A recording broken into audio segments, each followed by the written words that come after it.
ભુજના સુખપર ગામમાં રામનવમી અને સ્વામિનારાયણ જયંતિ નિમિત્તે શોભાયાત્રા નીકળી હતી। ભુજના સુખપર ગામમાં રામનવમી અને સ્વામિનારાયણ જયંતિ નિમિત્તે શોભાયાત્રા નીકળી હતી। અહેવાલમાં ન્યૂઝ કિરણ ગોરી, ભુજ, કચ્છ। મારું નામ અર્જુન ભીખાલાલ ગુજરિયા સુખપર છું। આજે આયોજન એવું હતું કે રામ ભગવાનનો વરઘોડો હતો, સાથે ઘનશ્યામ મહારાજનો ભેગો હતો વરઘોડો, અને સાથે આટલી મોટી સંખ્યામાં માણસો ઉમટ્યા હતા, એમને લાભ મળ્યો।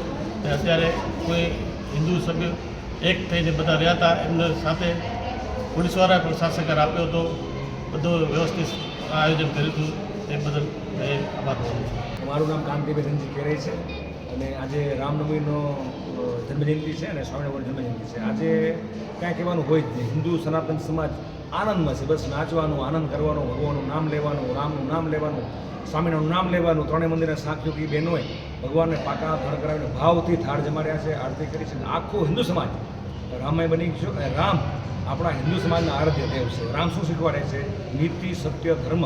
તો રામના દર્શન કરીએ, રામની આજ્ઞામાં રહીએ। રામના શાસ્ત્ર છે એ હિન્દુ સમાજ એને રામને આશ્રય આવ્યો છે, એટલે જ રામના સમાજની, રામના ધર્મની, હિન્દુ ધર્મની જે એટલે થાય છે, નીતિ ઉપર હાલે છે।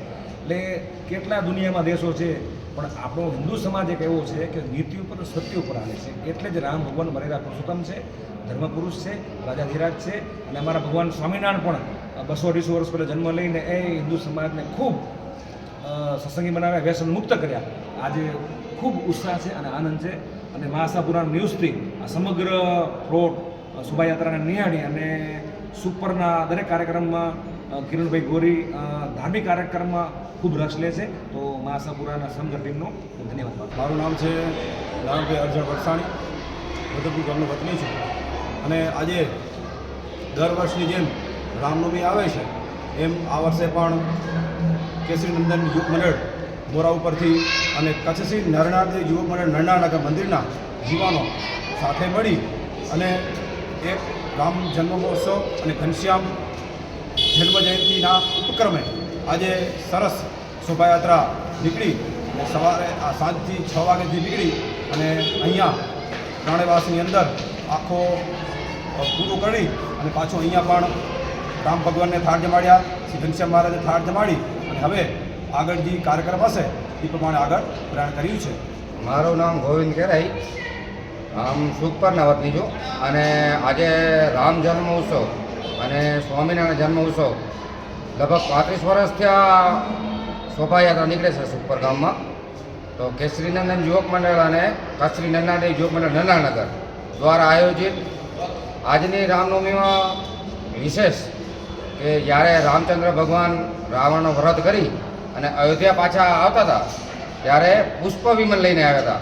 એક પુષ્પ વિમાનનો પ્લોટ હતો અને રાજાધિરાજ રામચંદ્રજી ભગવાન સાથે સ્વામિનારાયણ ભગવાન એ પણ એક પ્લોટમાં વિરાજમાન હતા। અને પટેલોનો જે મંડળી તાલ હોય એવા વડીલો મંડળી તાલમાં હતા અને બહેનો જે ઝાંસીની રાણી જેવું સ્વરૂપ બતાવે એવી તલવારબાજી હતી, લેઝીમ હતી અને બેન પાર્ટી પણ મંદિરમાં યુવતી મંડળની હતી, કચ્છરી નરનાળદેવ યુવતી મંડળ જે સ્વામિનારાયણ મંદિર ભુજ સંચાલિત છે। તો વિશેષ કે આજે રામનવમીનો ઉત્સવ છે, 35 વર્ષથી સુપરમાં તો નીકળે જ છે, આ વર્ષે આખો અલગ અને અલૌકિક હતો। એક છેડો પ્રસ્થાન થયો હતો અને છેવાડો 1 કિલોમીટરનો અંતર હતો। ત્રણેય વાર સ્વામિનારાયણ મંદિરના સ્વાંગજોગી માતાઓ ભગવાનને ભોગ ધરાવ્યો, આરતી ઉતારી અને રાજીપો વ્યક્ત કર્યો હતો। તો રામમય આખું સુપર બન્યું હતું એવો ઉલ્લાસ અને આનંદ સૌ ગામજનોને થયો હતો।